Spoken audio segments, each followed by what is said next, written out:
sani hilai mun ni ka ron thlinga chutiang che chuan an ni bo event ko na tein hilai mun ni khen hian karinga harsa takin in khen karinga harsa kan be tang tang kan thlenga ni van hian min kowa van citizen ni tur hian van hian min kowa chuta chun om sam takin ka duelal ba ti hian van citizen ni thei lal ban om sam tu cross up min lo pe a avan lu tak emo ti hi ka ngai tua ke ni ang chung kwa dai kil karami tu riat lo po helai muna bin han dalal pan heti ram ro pu ya bin da kalong pui tak zet chewa kum som liam ti liam ta in khir chuan ti hi in ni bi ka ring lova voini lal pa hi la hoi keng chewa van lu tak em lal pa hi fak le choi moi tur mai kan lo ni ti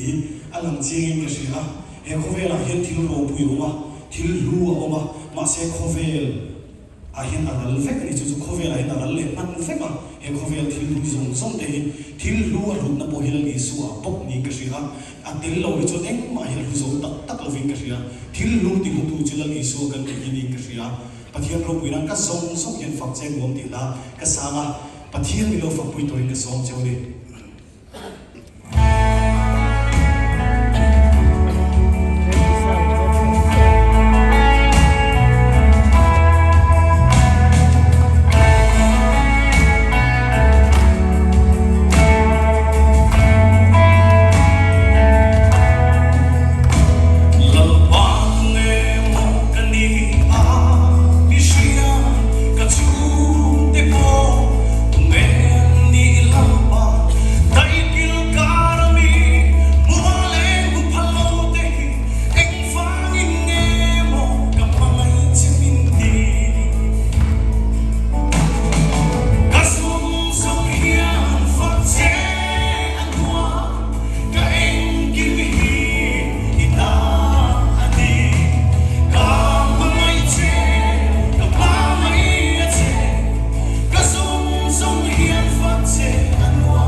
Say